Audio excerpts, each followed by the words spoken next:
What's up, Cloud Gamers? Welcome to another episode of CGX Cast. We have a lot to talk about today that we are actually going to do something different. So, normally we take some time to check in with the panel members and see what they're doing. This week, we are just going to say hi to everyone. Hey, guys. We're just going to get right into it. So, we're going to talk about GFN. As you guys know, they missed the previous GFN Thursday, but give us GFN Thursday this week. So, we're going to cover the games. Again, we have like a roadmap for the month of March. So, we'll look into those games and see what the members think or have to say about those games. Google Stadia gave us a lot of information this week with 4 games announced for the platform. We got the Stadia Pro games as well. We also got some events coming up for Stadia, some dev summit events. So we'll talk about that and speculate about what we potentially might see there. Xbox Cloud Gaming gave us the first half release games for the month of March, with Flight Simulator being one of those games for xCloud. So good stuff for them overall. And then, as you guys know, the biggest news for this week with Amazon Luna officially releasing in the United States, coming out of the beta. So we'll talk about that and check in with the members and see what their thoughts are with the news. But yeah, if we have time, the goal is to also cover Project Spartacus PlayStation Now with the latest rumors from them as well. But let's get into, like I said, a lot. So we're gonna kick it off. So again, hi guys. Good to see you guys in the panel. We're just gonna hop right on to GFN. And as you guys know, we got some games releasing this week. I can never say this name. I think it's Elix 2. Correct me if I'm wrong. And then we have Far Changing Tides. We have Shadow Warriors 3, which also came out for PlayStation Now, same day release. We have Away the Survival series. We have Labyrinthine Dreams. I know I'm butchering that, so forgive me. We have Sins of a Solar Empire Rebellion. We have Troubleshooter, Abandoned Children, and The Vanishing of Ethan Carter, which I believe was in a free game from the Epic Game Store. So those are the games that we have that released this week for GFN, and then we have a list of a bunch of other games that are coming this month. So I'll pull those up so you guys can see this wall. But let's check in with the members and see what their thoughts are with the GFN news this week. So to get started, we'll start with Duncan. What's your thoughts on the GFN March roadmap? I think it's dead on. This week's games, we have got what we call the Vanity versus Sanity games on it, as we normally talk, or I normally talk about the Vanity game in Shadow Warrior 3, where it looks like it's a big, massive banger. It ticks all the aces boxes there, but it's actually not selling that well, and it's not. Actually performing well. Here's to put a bit of in perspective for you. The Sins of a Solar Empire actually has more people playing that, and that's like a 10-year-old game. Oh, Hell Monkey's been doing his research for it now after me pointing it all out. The big game out from all this list here, and again, one thing to note here: the Settlers has been delayed indefinitely. If not, there has been no new date being put onto it because they are trying to fix out some of the issues from the beta. The big game out from all that, and you're going to laugh when I say it, is Project Zomboid. It is an absolutely massive game. It's got like 20,000 people playing it at this moment in time, and you go, that's in the biggest load of nonsense. But if you look at the amount of people are playing that compared to Shadow Warrior 3, which is probably arguably the family game of the month here, uh, you'd just be astounded. Uh, so I think it's good to see GFN back up to this, up to normal sort of speed again, following the issues from the week before. There was something else. That Conan Chop Chop is already available on GFN, so you can Which play one? that Conan Chop Chop. It's near the bottom there. All right, I'm gonna Uh, keep looking Yeah, for it. it's up a bit there. So I think they're actually ahead of sort of schedule, and I'm expecting a fair number of more games on here this month. So I think it has been steady enough there, and let's see what else can come. Okay.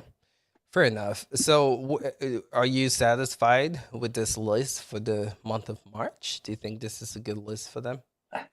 I think it's fine. I don't think it's outstanding. I don't think it's absolutely rubbish. They're bringing the games what they sort of need to bring. That Project Sonboy, I've been talking about that for about a month or so. I think it was going to come at some stage because it's one of the games that they should be getting. Okay. So, but I do want them to get other ones. But I think the games which you realistically expect to come to GFN, I think they've pretty nailed it. I know we have to talk about the elephant in the room, the game where Hell Monkey is dying a lot in Elden Ring. Not missing. I wasn't expecting it to come because because of the publisher. Obviously, we want it there, but I don't think anybody was realistically expecting it to come. I was just saying. That's another one of those games that like they could have got right. No, I don't think I was not expecting it because of the publisher. Yeah, it's like now expecting a 2K game on Stadia. You're just not expecting it. No, Yeah, I don't know. Just yeah, okay. We'll get more into that for sure. But let's check in with Hell Monkey, man. What are your thoughts on these games releasing for GFN this week and then the March roadmap? Well, just to blow my own trumpet, I've already completed 2 of the games on that list. Damn, which games? So Martha is Dead, that came out last week, and we were expecting it last week, but then obviously with the cyber attack that didn't happen. It's a good game. It wasn't as bad as I thought it was going to be in terms of gore and horror. It was a nice game. But I had That to play game, that. it looks scary as heck, man. Not really. If you have a stomach for horror, you've watched a lot of horror films, sort of thing, like, and played a lot of the games like I have. It wasn't too bad, so it wasn't. So yeah, I'm disappointed we didn't get that last week. It's going to come later on in the month. And Shadow Warriors 3, people are it's getting slated, but I really enjoyed the 8 hours it took me to complete it. You beat it. Yeah, it's a fairly short game. That is the only downfall that it has. For £35, which will be about $50, give or take. It's a very short game. So it's, there's people out there that have completed it in less time than me on the hardest difficulty. But I like that it went back to its roots. It was a lot like the first one, and Ace has disappeared. Okay, we'll wait for him to come back. But our chance to be bad. there he is. My bad. As for the rest of the games, there's nothing really jumping out at me. I know what Duncan's saying about the popularity, the PC games here, how the big ones don't do as well as a Project Zomboid. 100 Days, I think, will be that's PC game written all over it. That's going to have a load of players as well. It's a good style of PC game. Nice to see a couple of sports titles with Monster Energy and Rugby 22, but they're not a FIFA, they're not a Madden. So it's sort of hard to draw the players in. But like you guys, and I sort of feel this recently, the cloud's missing all the big games recently. GeForce Now got Dying Light 2, which is fair enough. It's a really good game, but it's not had as big an impact as a Lost Ark or an Elden Ring. And there tonight, I was eventually get around to playing Grid Legends. I've had to sign up to EA Play Pro and play that on the PC because it's not in a cloud anywhere. So it's not. So for that, I'm disappointed, but that goes across the board. None of the platforms have got these big games. So it's, if we say it's bad for GFN, it's bad for, Stadia as well. But it's an okay month. I'm not blown away by it. Okay, fair enough. Fair enough. How about you, Maker? What's your take here on the games for GFN for this month? I think it's a solid month. Nothing super big. Last month had some massive PC titles with, as Monkey said, Lost Ark and Elden Ring, which Elden Ring is still breaking records. Like this weekend, they hit their peak concurrent on Steam. Yeah, I like Shadow Warriors 3 solid. You mentioned Project Zomboid, and I actually know a few small streamers that caught on to that game and started playing that game, and so there is kind of a cult following where kind of word of mouth spread and people started playing the game. So it is a little bit bigger than what I think some people would give it credit. They'll be like, "Oh, it looks old school. Who would want to play this?" But yeah, overall, just a solid month. Some good launching titles with Shadow Warriors 3 and LX2 and stuff of that nature, but nothing crazy. Okay, fair enough. Thanks for your input there. Jared, what's your take on the GFN news this week, man? Yeah, I mean, for the most part, I just agree with what everybody else has already said. It's not a jump up and down month where we have any titles that anybody's going to be super excited about. What I do like about March is it does feel a little bit more back to the form for GFN, not just from missing last week, but through the RTX 3080 launch and through the holidays, the games list shrunk a lot compared to what we were used to.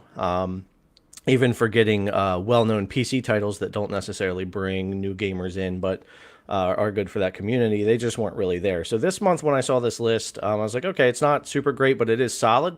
It does have a couple of popular PC titles there that will help, that the community will be happy they can play.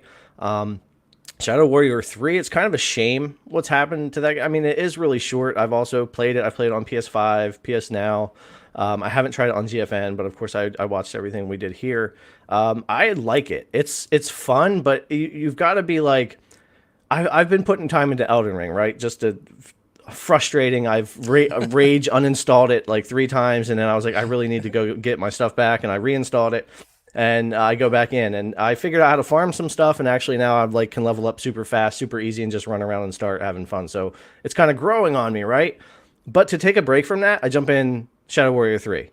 Okay, just fun, run around, guns, samurai, put it on hard if you want, easy if you want, run through, and have fun doing run-throughs and that kind of thing. I think it's a lot of fun. So I was happy to see that there, also on PS Now. And Far Changing Tides, I think that's also a day and date on xCloud. So it was cool to see them put that, make the cloud rounds and put that in a couple of places on that title. So all in all, it's just a solid month for the PC group, but nothing major here that would make waves. Right. And also, I wouldn't have expected Elden Ring because all the Dark Souls games got pulled. Ooh, that's a good point. Since that developer left, I just never expected Elden Ring to show up. If it was going to show up, they would have brought back the Souls games first, most likely. But we can still hope. Good catch. Yeah, again, didn't think of that.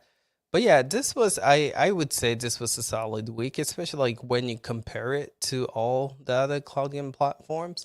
Someone said it on here earlier. I am kind of disappointed in cloud as of late when it comes to game releases. Again, Lost Ark, Elden Rings, those games, we're 2+ years into Stadia releasing. I would think that by now, we'd be getting these games, if not GFN, Stadia, or someone. But yeah, so kind of a bummer. But again, when you compare the list to what the other companies or the competitions putting out, I felt like it was a solid list. Again, Shadow Warriors 3. It's a game that I haven't played yet, but I'm excited to give it a try. I might pull it up on PS Now. I actually have to do a gameplay video on it, so I'll test it out. But I would say out of every game announced for this week for GFN, that is the game that stands out to me. I know Elix 2, I don't know if I'm saying that right, but Chief played it. He seemed to have a decent time with it. So that might be another one that I might look into. But then I'm looking at the list of games coming out this month, and I'm just like, what the hell? Like, what the hell? Like, none of these games stand out to me, man. Like, this is what we're getting for March. Again, it's not final because they can add more games to this list. But I'm not impressed with this roadmap for March, man. I think they can do better. But anywho, that's just my take with the GFN news. It's gonna be interesting to see if they add more to it. But yeah, I am kind of disappointed. That's all I have to say. But yeah, anything else with GFN? Do we want to address last week at all? Just to like let the people know a little bit about the hack, or do we just want to move on past that? I mean, I could give a brief explanation if you like. All right, go ahead. So basically, there's a hackers group from South America. I'm not going to embarrass myself by trying to pronounce the name that they go by, but they hacked NVIDIA because the RTX 30 series GPUs have a limit on how much you can use them to mine. So they've hacked in there, they've stole a load of stuff, and they're sort of holding it to ransom, basically, in the hope that NVIDIA will lift the mining caps off their GPUs. So NVIDIA sort of shut down operations while they figured out everything that they got, made sure the business could still operate, etc. And it's sort of back to normal this week. And I don't know what NVIDIA is going to do, but there's source code and everything out there for NVIDIA's DLSS, which, if you've used it in a game, you know how important that is. Well, not how important, but how good it is at taking a load off the GPU and helping you keep your frames up, etc. So it's going to be interesting in the background to see what happens with that. But it was nothing directly related to cloud. So that's basically the beginning and the end of it. Okay, fair enough. Thanks for the explanation. And I mean, we got a lot of people like wondering what the heck was going on last week. So yeah, hopefully that clarified it. Polaris want to say thanks again for the super chat. Really appreciate that. But yeah, let's keep moving. Again, we got so much to talk about. I know I sound like a broken record saying that, but this time, I'm serious, we really do.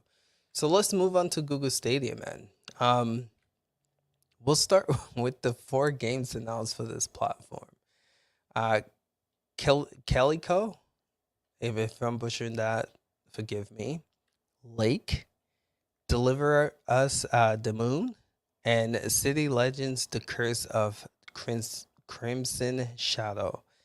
So let's talk about those games. 4 games announced for Google Stadia last week. Again, we have 100 games roadmap for this platform for this year. I just want to say shout outs to the Nerf Report.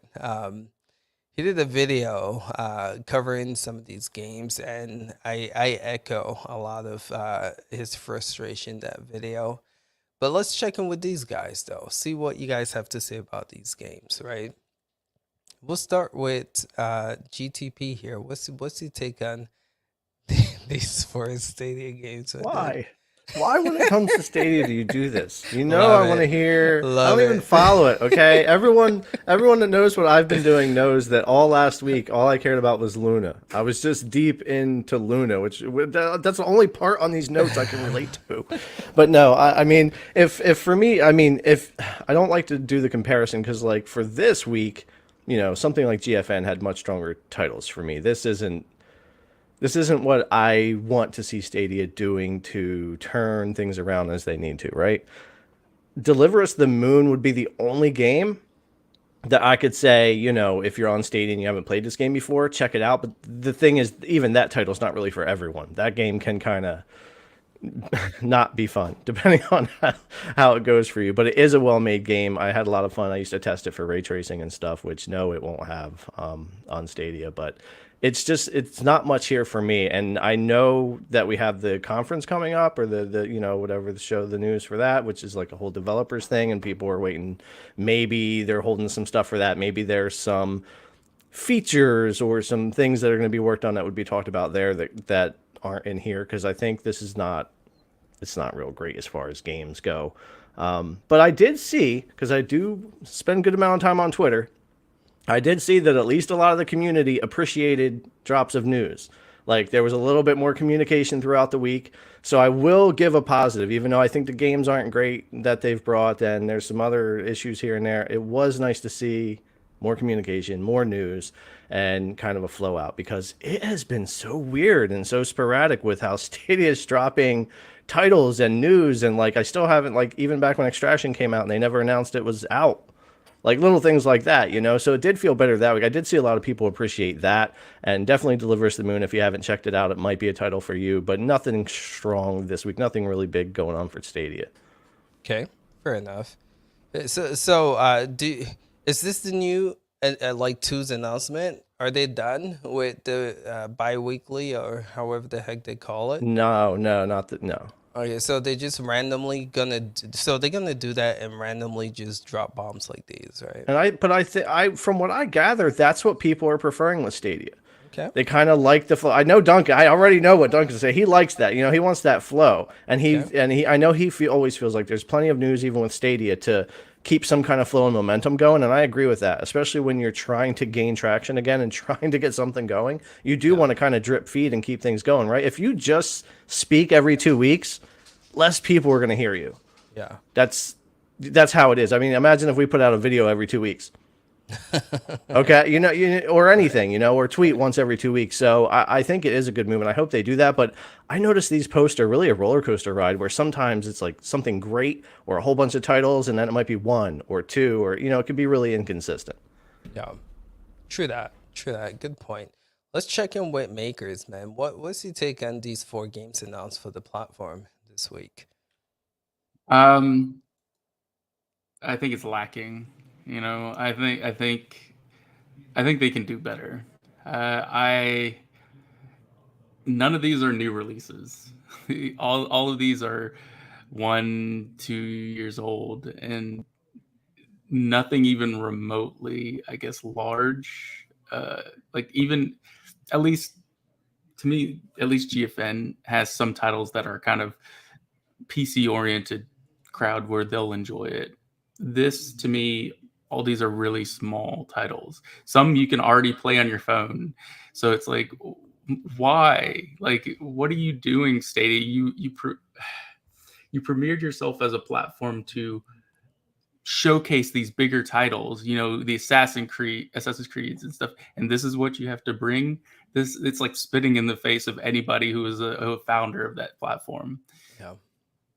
So we know that Stadia has like changed focus, right, from bringing us the AAA bangers to like when that Business Insider's article came out, we labeled Stadia as like an indie platform, indie double A.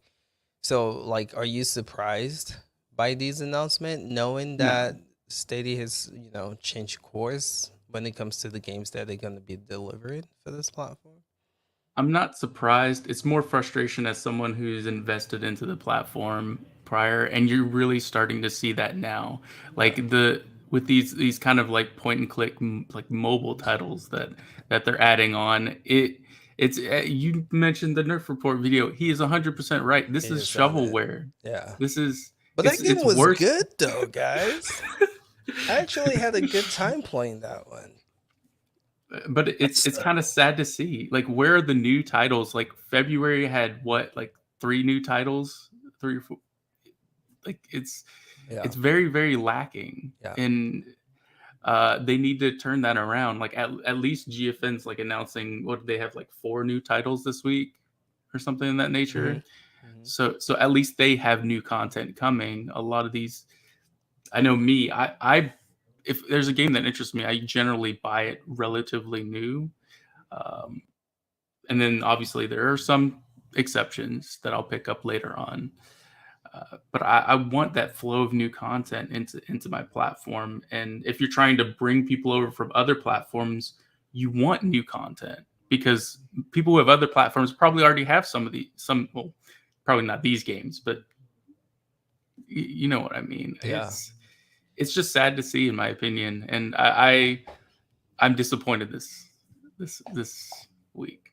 Okay, Fair enough. Thanks for your input there. How about you, Duncan? And I think people in the chat want to see your shirt too. So if you don't mind, just let the people know what Yes, shirt. I'm sitting here repping Stadia tonight, as we can see. This is my amazing Stadia t-shirt, you go. which I'm thankful for Stadia sending to me. With the news of this week, okay, it is a complete and utter mixed bag for me. I'm not sure, should I do the positive or should I do the negative first? So we're talking about the 4 games, and then we're gonna get to the pro games, and then we're gonna get to the event. This is just the 4 games The to 4 start off games, with. yeah. Yeah, like I said, I've got good things and I've got bad things to say about it. Okay. So the question is, where do I go first? I'll go positive first. Will be nice and go positive. This is something I've been absolutely calling for. If you've got news, just drop it. Do not wait for this week in Stadia. Dropping these 2 blog posts, absolutely brilliant. It gives the platform a bit of momentum of a sort. It gives it look like it's vibrant. There's stuff happening. There's always things to be talking about. Get that out there. It just gives that impression. The games themselves. The one game I do want to shout out, because we'll do that. It's the Moon game. What's it? What's the? I'm awful remembering it. Delivers the Moon. Yeah. I know that has got a real good reputation, even though it is an older sort of title. That is a decent enough game. These titles are not going to drag people to the platform. Link looks good. You don't think so? I beat it. I thought that's your type of game, though, Duncan. Right? Everybody has this opinion that I just play one type of game. I play a complete variety of games. Do you really? Yes. I thought you only play simulators, man. I don't play. See, on this show, I get told I get play nothing but simulators, and on my channel, I get told I play nothing but Slay the Spire. It just goes. I just play a complete range of games. These games are good that they're coming to the platform. They're not going to get people to come to the platform and to play them. These games are. If we're going to be brutally honest, if this was on GFN, you would be saying these are the filler games for the week. If you're on xCloud, these are the filler games for xCloud, where they put in the other sort of titles. Again, that's no disrespect to the games. People play games, and that it's good that there's more coming. But just to go back to your point here, a slice of bread looks like an absolutely gorgeous and amazing meal if you're starving, and this is what's happening with Stadia here at the moment. These games absolutely look like they are absolutely amazing because you're not getting the games what everywhere else is getting. I want to see new games, because every week that goes by and you're not getting new games, you have to backfill down the line, and the backfilling which Stadia is doing is not really delivering. It's mediocre at best. Damn, Duncan, that was a good analogy, man. It went deep there for a bit. Okay. We don't want that to happen again. Sorry. Monkey, do we get you a take here? We didn't, but I'll keep it short so it's not repetitive. Not interested. Sorry. That's all? Just That's it? Not interested. We're moving on? Disappointed. Let's move on. Oh, gosh. Okay. So I think these are good filler games, right? Again, don't forget, this came the week of the pro games as well, right? So like you guys were saying, like Duncan was saying, I like the fact that they had news, they dropped it. Now, my concern is when 2s come around, I hope they have enough news to back that up, right? So if not, then they should just drop these like as soon as they get them, right? So what's the point of having a bi-weekly news blog update when you wouldn't have that much to talk about? Very easy, yes. You think back to the post. Last week you may have missed that we announced that these 4 games are coming to Stadia, and then you link to the blog post. Again, it just gives like more of vibrancy to the platform. You can go, this is our this week in Stadia is our recap of the last 2 weeks of what has happened in Stadia. And then the Stadia save point is then the more technical and more geeky sort of one, where it goes through absolutely everything with bits of the platform as well. I have absolutely no problem with these blog posts coming and using this week in Stadia just to link back to them and maybe drop in the sale for that 2 weeks or whatever. It's not a bad idea. Stadia, if you're listening, and look into that. Yeah, again, these are good fillers.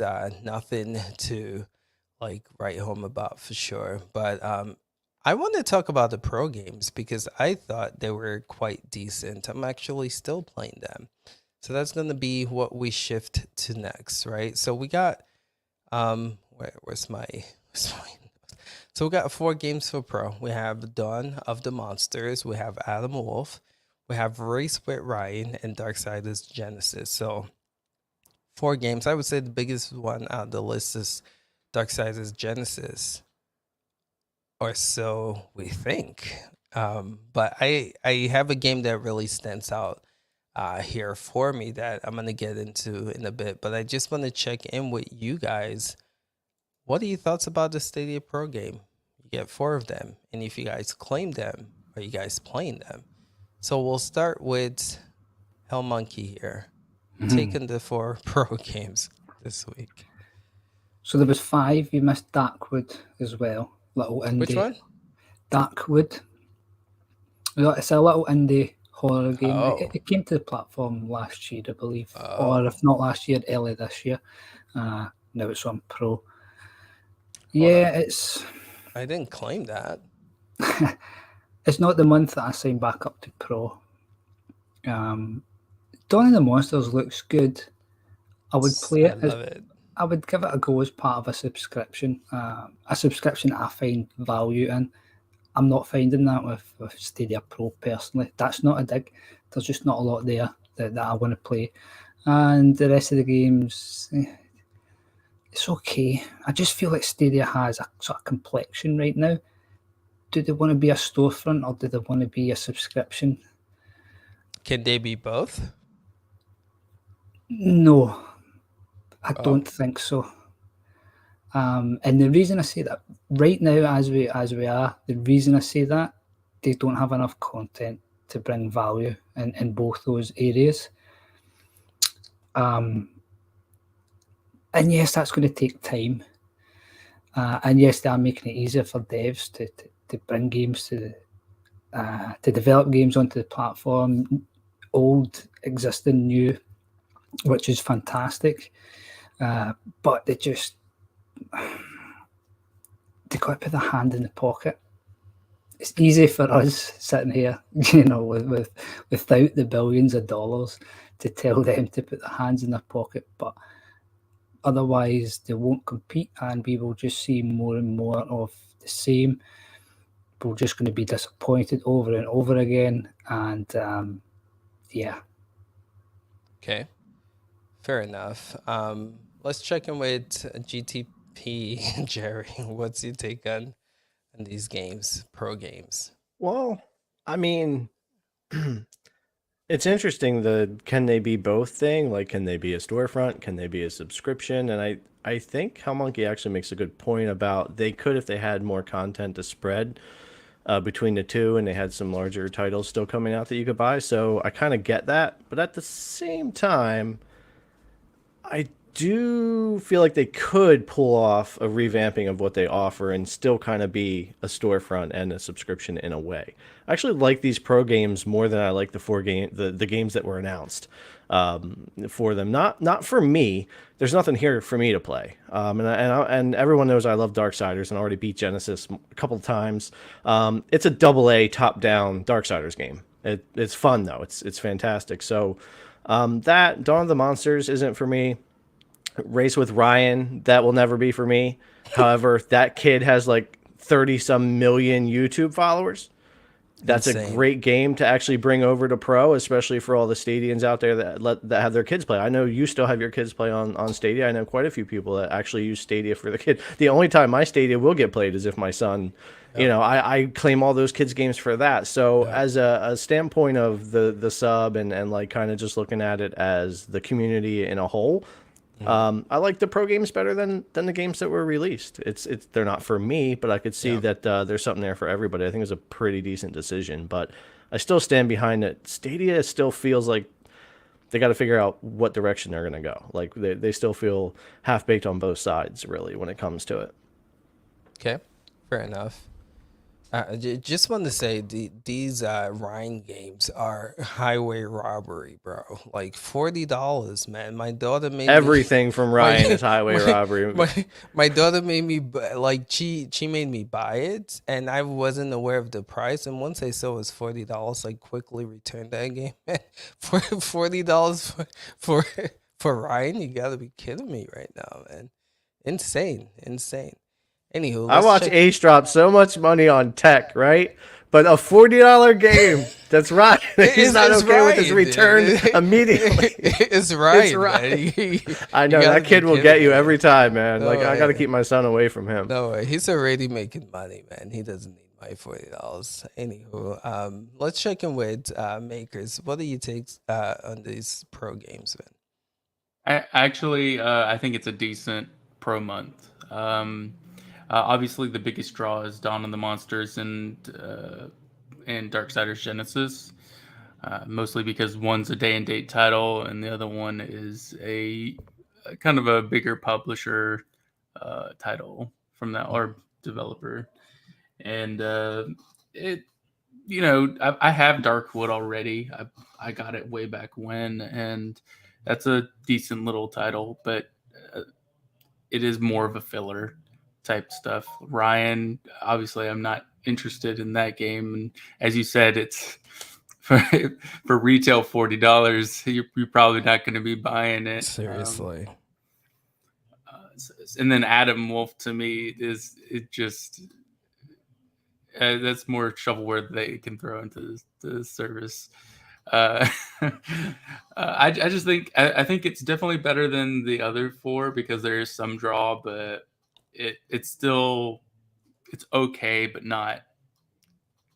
it's not any major draw like some of the other platforms that announced this week. So Okay, fair enough. Did we cover everyone with the pro games before I give my take on it? Duncan, do you think go? I suppose I'll go here. I think Go these ahead. programs are meh, very, very meh. And if we're being totally and utterly frank, and if we're going to be counting it as like other platforms out there, if these dropped on to PlayStation Plus or Xbox Games for Gold, they would be getting sort of laughed at. And there would be a stink, and that's even comparing it with Games of Gold, and they are absolutely normally stinkers. So, and again, people will like this, and it goes back to Hell Monkey's point. It's because it's not a proper subscription of sort. This is your value add, like PlayStation Plus and Xbox Live. You count it sort of different. If these were getting dropped into the subscription, we'd be saying if they were just a pure subscription, it'd be pretty decent. It's because Stadia is in this weird sort of place where you just don't know where or what they are going to. For me, that them games coming there aren't worth the sub to it, and that's the difficulty where Stadia is. If it was a pure and other subscription, and you got all the added benefits, it's just really hard to see where Stadia fits in, because with the price point it's at when we're going to be coming on to Luna now, it's just really hard to justify Stadia Pro. just with all the competition out there. I know I can't access Luna at the moment, but I just don't see where Stadia Pro is, and with these games, it's just not doing it for me, because I'm not sure what everybody else is at. I can't even speak here tonight. I don't know where everybody else is at this moment in time. I'm cutting back my subscriptions because of the living costs here, and for Game Pass, and compared to Stadia Pro, it's a no contest, because xCloud works absolutely fine for me, and this is what they're up against. And these games are okay, but I wouldn't. It's not drawing me in to go, oh my god, I have to subscribe, and that's the whole problem that Stadia has. There's just no great, oh my god, I have to subscribe to Stadia Pro because it's got X, Y, and Z. I think they need to find their feet and go, are we a subscription service or are we a storefront? Because I don't think they can really push both at this time. I think it's better for them to focus on being good at one of them rather than being mediocre or poor at both of them. Can I jump in quickly? Sure. So, not to disagree with Duncan, I don't see the value in it. I've already had the value out of Stadia Pro for myself. I know what you mean, comparing it to Game Pass, but it's kind of not fair. You know, with the amount of content that Xbox has got. That's not to say that Google can't do better, Stadia can't do better in that department themselves. But if you've been a member, a Stadia Pro member since the beginning, I think you're going to have 140, maybe even 150 games. If you've been consistently paid for it. So in that's terms the of, point. Yeah, so what I was just going to say was, like, in terms of value for your money, in terms of how much those games would have cost singularly, it's decent enough. But if you don't like the content that's coming, then there's no value in it. So I just thought it was fair, to say that. It is fair to say that. But you also bring up the second half of it, is it may look good with the dollar value there or the pound value, but you could stick in what's that stupid game that everybody's talking about, which I'm not going to play. Elden Ring. The game on Stadia Pro that everybody's going back. Genesis. Darksiders Genesis, absolutely class. I really enjoy that sort of game, but I played it ages ago. What was the kids' game on Race with Ryan? Race with Ryan. That's got $40. What's a $40 value there? For me, I'm not going to be playing that, so that value doesn't count there. And the reason why I think Game Pass is absolutely fair game now is we're not talking this platform is only 1 year old. We're now coming into its third year, and Stadia has been around for a lot longer than people actually realize. They should be out making these deals and things like that.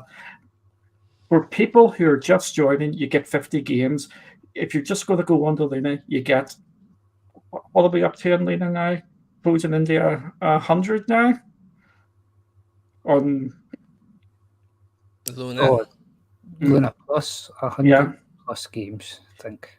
So you're competing against there as well. You're competing about Xbox. Life is not fair. And I think and people need to realize this isn't everybody's going to play nice and go, okay, Stadia, you're only around here 2 years, give you a wee pat on the head, and we'll give you buy balls. Buy balls are not here anymore. Luna's no longer going to get a buy ball because of the coming out from beta. Gaming is a business, and people have just got limited funds, and you need to give us a reason to put our money into Stadia, because as the weeks go by, we can just see where the competition is going. That's a good point. So my take with go ahead. Were you gonna say something? Oh, I wanted to mention something that Duncan is completely right. That it is going to be competing with every other subscription service out there in gaming. That's just what they're doing. They've joined the gaming industry, and that's what they're up against. Yeah, you have to kind of find your niche, find what you want to do as a platform. And currently, they're offering like a new person subscribing to Stadia Pro. Yeah, if you started, you have 150 games, but a new player is only going to get what 50. And compare that to, as Duncan said, Luna has like 100 games now with their subscription service. So that barrier to entry is a lot easier, a lot easier to see that value in that subscription service compared to Stadia Pros. And that, to me, is the key factor here. Is what are you getting for paying that for a new user for that $10 to catch on? Your service needs to either like bring something big, like look at PlayStation Plus had Final Fantasy VII Remake at one point as one of the titles that they brought, and you really want some of these bigger titles to entice players in. Yeah, good point. So after seeing Luna launch officially in the United States, I can say I seriously don't mind Stadia Pro. I mean, let's be real, man. And we'll get to Luna here, and you guys will hear my take, but I'm not really impressed with the catalog of games that's available on Amazon Luna.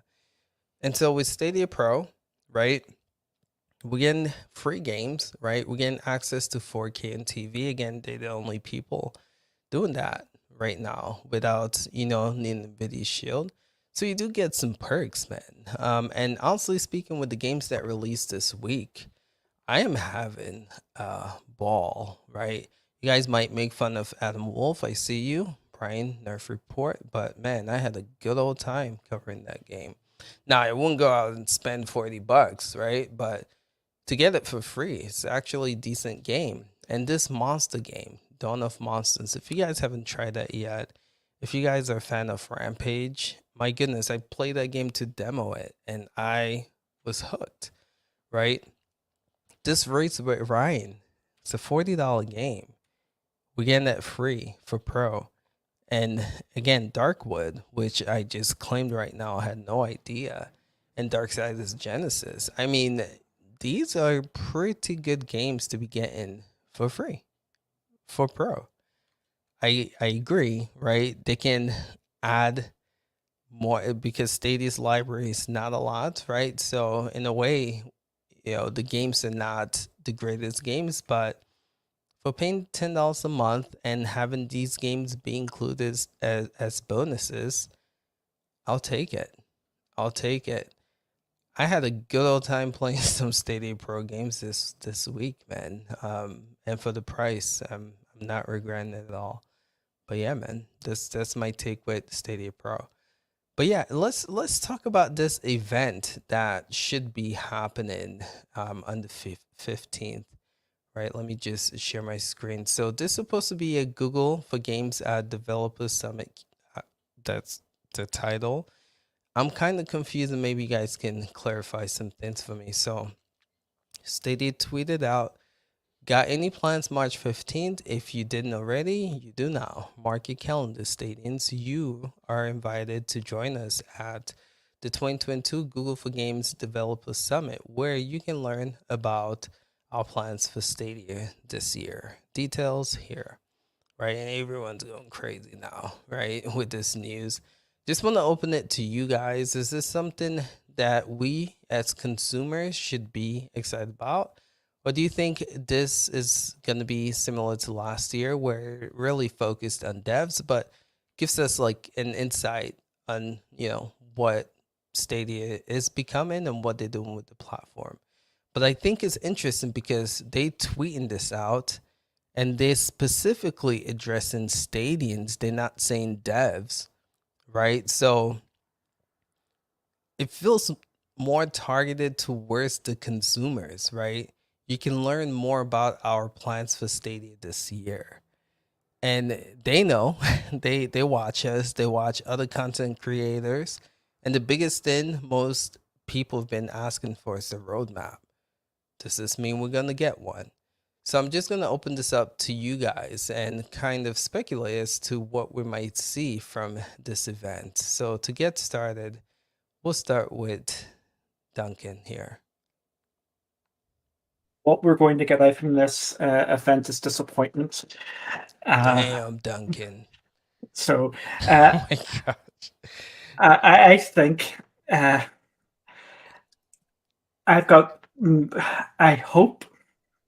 I really do hope that they are tailoring this for consumers, since they have tweeted it out. If it is going to be an atypical day of conference, I do not know why they have tweeted this out to try and get people who follow cloud gaming and Google Stadia and stadiums to watch this. This sort of event is normally tailored 100% for developers. So you'll hear about new features, how to bring games easier to Stadia, which is absolutely brilliant news, which is part of some of the talks here. I've seen some of the comments here. People are getting excited. Embark Studios is there. Absolutely great. They're going to be talking about stuff. Do you know who else is there? Was band? I can't say it. Someone said Bando Namco. Bandai Namco. Yeah. What game did they release recently? Elden Ring. Yes. Ring. So Right. so is Elden Ring coming to to Stadia now?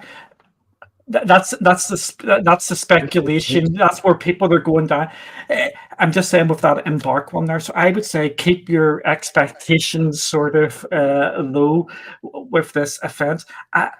If they are hyping this up and there's no game announcements and there's nothing there for the consumer, I think it's going to be pretty interesting, the fallout of this. I am really hoping that something will come from this. My expectations are it's going to be dev focused, but they're going to drop a game coming, and it's going to be a relatively big game coming. Using our new porting tools, X game is now coming to Google Stadia later this year. Do that sort of thing. I'm not expecting this to come out and go, here's game after game after game, because they did have things for that called Connects, and I just don't understand why they're pushing this. I just really don't, and it's got me a bit. I really. Stadia just gives you hope that there's something's going to happen and something big is going to come from it. But I just don't know. It is conference season because we've got the GDC coming up. Stadia is not a GDC, which is a game developers conference. It should be noted, and I think it's absolutely fair to say this, that GFN are at the Game Developer Conference and xCloud is at the Game Developer Conference. They are appearing in sessions, and GFN have actually got a full session at the GDC. So I would go in with this expectations low, very low. Okay. Fair enough. Thanks for that, Duncan. Let's check in with Jerry. What's your take on here? What do you think we'll see with this event? Yeah, I'll keep it simple because Duncan I knew would cover that well, and that's pretty much what to expect. Keep expectations low. Even if we were going into a Stadia focused event, I would still temper just a little bit, as they're still kind of working on where they're going to go. And I think, of course, they're super concentrated on making up money on the commercial side of things, with the white labeling and getting this tech out there to more people. So it's odd.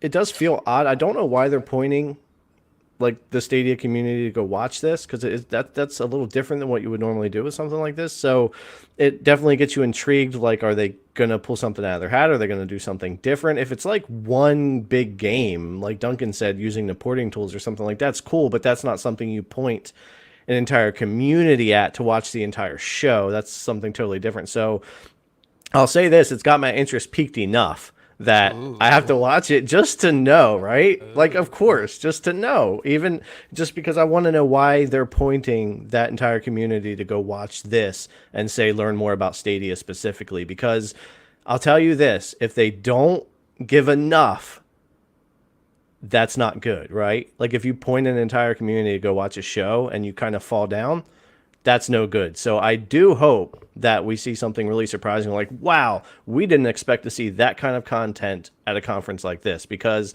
if I don't have that reaction, they should have never pointed everybody to go check it out. That's just, it's plain and simple. But I am excited to see what happens, because they are saying go watch it, go watch it. So I'm gonna go watch it. Yeah. Gary, So- what I think ahead. is going to happen is it's going to give enough for the Stadia, the big, massive stadiums to go, oh my God, this is absolutely amazing. And it's not going to give enough to the doubters to go to raise expectations up. I just got that thing. It's just going to be right in that middle where it's The just good going old to. gray area. Yeah. No, I agree. It probably will be, but hey, we'll see. Yeah. Okay, so thank you for that. Let's check in with Maker. What's your take on this event, and what do you think we'll see from it? Well, I think I don't think we're gonna see much. I think even a game is too much. I don't think we're gonna see a game. I think what they're gonna announce is a new feature coming to the platform. I think that's the big thing that they're trying to sell people on, which to me, it isn't enough to announce your entire community to come watch. This is highly focused around devs, like people who know about the Google Dev Conference. Like at least GDC has like wide appeal, like is known as the biggest dev conference. This is strictly with Google, and since it is very focused, it is very like most people who are watching this are going to be devs. They're going to be the technically inclined people. It's not going to be the general consumer, and that makes me believe they're going to do plans, maybe like infrastructure wise, or I would assume like what software changes they're going to do to help out these devs so that they can make the porting process even easier for them. Like there's the, look at the titles of it. A lot of it is about focusing on these devs. Like, so I wouldn't expect anything major from a publisher to be announced here for the platform. So that's my take. Don't get your hopes up. Expect maybe some dev stuff, and that's it. So something. Thank you for that, Maker. Something I do want to point out. This is a Google event, right? And we've joked about like during the Video Games Award, Google like highlighting Google Play games over Google Stadia, right? Showing commercials for that. But this again, this is Android, this is Google Play, this is Cloud, this is ads, and this is Stadia. Those are all things that relate to Google, right? When it comes to gaming. And to have a keynote, having all those other products, in your portfolio, to have a keynote dedicated to Stadia. I mean, they're kicking this event off with a Stadia keynote. They didn't say like a Google Play keynote.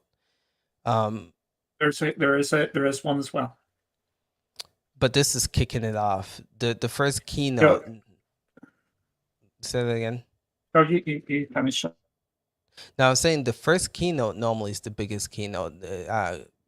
Other stuff can get time as well, but normally the 9 a.m. keynote is the biggest one, right? And it's a Stadia keynote. So I don't know. I think that's big, right? For them to be that bold to make Stadia the keynote focus. It's not Google Play games. I don't know. I just think that's interesting. But what were you gonna say, Duncan? We've got another one as well, which is the Google Play one. What time is that? It is at it's coming up at my time, which is 4:00. Okay, so that's later, I would assume. No, right? 4:00 UK. So that What time would be in US? 8 a.m. So it's before the Stadia keynote. Yeah. Oh, well, I take that And back. and just to stir stuff up, which I'm not meaning to stir stuff But up. hold Uh, on. It says Jack, this starts at 9 a.m. though. How is there I another keynote before that?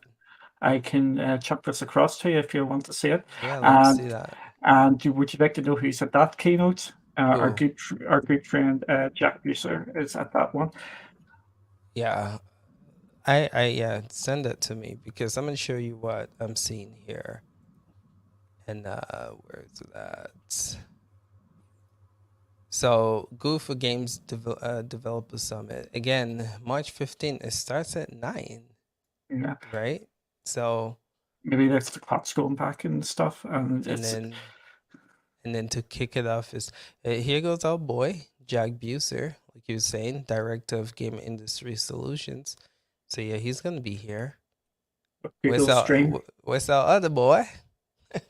Where's Phil? Where's Uncle Phil, man? Uncle Phil is nowhere to be found here. Anywho, let's check in with Monkey though. What's your take on this event? I'm not expecting much because it is a developer summit. But like Maker said, I was going to allude to that. The general public isn't interested in this, probably won't take note of it. But I'll be watching to see what's happening. Stadia do a ton of work in the background that goes unnoticed to the general consumer. All the companies do, because they are consistently working and trying to improve the streaming technologies, the partnerships with publishers and developers. So why that should be celebrated any more for Stadia than anyone else, I don't really understand. I find it's because there's so little happening in terms of content coming to Stadia. But here's what I want to see come out of this developer summit, and the reason why maybe Stadia has tweeted this. Hopefully, fingers crossed, there's a developer currently working in a game that's maybe going to come out later this year, and they might showcase and talk about how they've used some of Google's tech and Google's tool to implement, certain features, and just talk about the ways in which they did it. What we can expect to see when the game releases. I'm not expecting Elden Ring to come, because that would just be ridiculous if it came now or later, when all the hype is already, it's not over yet. The hype's going to keep going for Elden Ring, to be fair, but I'm not expecting that. Yeah, I'm interested to see what they're going to bring, and I'll be watching, but I'm not expecting nothing massive. Okay, fair enough. Guys, my expectations, excitement level is like right up there.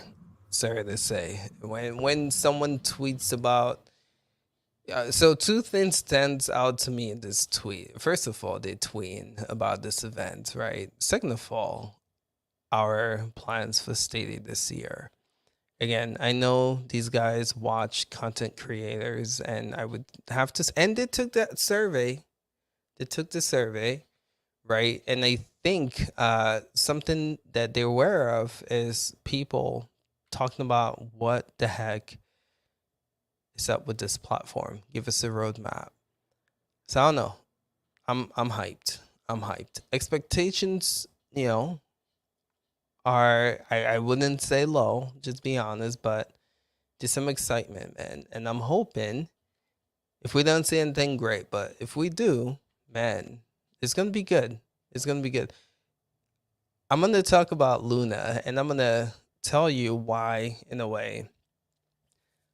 Like with Google Stadia, there's something going on for me. And when we talk about Luna, I will discuss that more.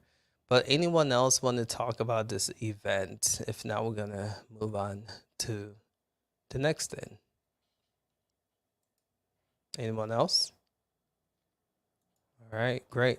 So let's talk about Amazon Luna. My goodness, talk about news, right? So Luna is officially out of beta in the United States. If you guys haven't been following the news, So a couple of things are happening with this platform. First of all, I want to say it is what we've all been speculating. I would say this is the platform for channels. That's what it comes down to, right? They have 6 now channels, which we'll all go over, where you have to pay monthly subscription for each. They have something new called Play Free with Prime. So if you're a Prime member, they have rotating games that you get to try. I don't know how I feel about this, but I'll give my take on it. Interesting. So the channels are, the new channel that was added was the retro channel. So if you like retro games, that's good stuff. And then the other new channel was a Jackbox game channel, which this channel has me really hopeful. And I'll explain why here in a bit. I'll explain now. This channel shows me that we can have stuff like a Resident Capcom channel or Square Enix, because this is a developer channel, right? Kind of like Ubisoft Plus, but they don't have like a streaming service. So Ubisoft Plus is like a streaming service. This is not. So this tells me like Capcom can make a dedicated specific channel for Luna offering the games and offer a monthly subscription. So that's hopeful. But yeah, so we had other stuff, again, broadcast live from Twitch from Luna. You can use your phone as a camera. Jerry covered this in the overview video. Really impressive stuff. And then you can use your phone as a controller as well. So a lot of stuff going on for this platform. So let's talk about this. I'm going to open it up to Duncan. What's your take on the Luna news for this week? You went in somewhere with the Jackbox channel. I'll just cover that while it's in my head. I think that's an absolutely stroke of genius, that channel. When do you play Jackbox games? Party. So you subscribe for that 1 week or one month for your party. So that channel is going to get bombarded at Christmas time and all that sort of carry on. People will subscribe for that month. They don't want to buy the games, but they just want to get it. I think that is an absolute work of genius. 2 things. I'll get the bad thing out from the way. Where's the expansion? You're now out from beta in the US. Bring it. Expansion needs to happen, and it needs to happen pretty soon, I think, just to carry on the momentum, because they've got a couple of things they can drop in here to carry on this momentum. Expansion is one, and they've got 2 big games that they're going to drop in there at some stage in New World and Lost Ark. Yeah. Because they own them. With the channels, I know people are very, very skeptical of the channels, and I understand that. You would not want to just buy games, or you just want a bigger sort of one. For me, I have no problem with them, because it's something I've been yapping about for years now, it seems. I'm just going to jump about all over the shop because that's what the cloud gives me the option to. I want to play some of retro games. I'm going to subscribe to the retro channel, then drop it the following month. I want to go and play Forza. I'm going to subscribe to Xbox and do that. This is where we're going to go, and we're just going to get into this content game. And there is going to be a ton of fragmentation, but I think we're going to see a subscribe to all sort of one at a reduced cost of your cable TV, where you can subscribe to all and you get a discount for doing all that sort of carry on. I'm excited to see where this is going. I know a lot of people have said that Luna's not a platform, Luna doesn't do this, Luna doesn't do that. And I think what we're seeing here with Luna is a much more elegant approach and a whole baked in and big picture with it. The integration to Twitch, watching the streams and then be able to jump in to the stream, or if you're watching a stream, you can jump into the game. That's going to be quite interesting down the line. There just seems to be thought put into it. And the Luna Couch stuff again. Some of the stuff the other platforms should have been doing from the get go, and Luna is coming out now. Where they have their issues now, they're out from beta. We have full rights now to go Yes. two guns blazing if they don't bring the Yes. games. For me, they're going to get maybe a month or two's grace until, because they've dropped so much here, but they are now under the spotlight every single month now. Why aren't you bringing the games? You need to bring more games. But it is just really, really exciting here just to see this from afar. Okay, fair enough. Thank you for that, Duncan. I'm just gonna bring this up, and we're gonna go to Jerry next. But what the hell is the online play? I'm just gonna say that, and then Jerry, you pick up. The fact that you can't play online on Luna Plus is like, this is now officially out of beta, and still there's no line, there's no friends list. Can we talk about that? Anyway, I'm gonna have some stuff to say, but Jerry, let's check in with you, man. Yeah, the thing is, we all have that checklist of, like, every time we go to a service or platform, what does it have? Does it have the friends list? Does it have party chat? Does it have, easy ways for our LFG? Does it have achievements? Does it, and so on and so on and so on, all these things that we want. But, I'm honestly from a completely different spectrum on all of this stuff. And I love what I see with cloud, especially the past few months. I like the differences that are happening out there, and that there is so many different options. Now, if you're going to add up all of the channels and say, I have to subscribe to all of those, the cost is too much, I get that. I would probably agree with you. Even as a content creator, I'm never going to subscribe to every channel at one time. I have no need to. I don't even have time to go to every channel and play every channel every day to get the worth out of that. I'll be subscribing to the Luna Plus channel, as I typically do, because I'm a founder, and I thought that was some pretty fair pricing they put out there for that. And the kids channel for my $2.99. So for $9, I'll pretty much stay locked into those. Everything else will rotate, whether or not I pick it up for a month. Like Duncan said, holiday time, probably grab up the Jackbox channel. Who knows?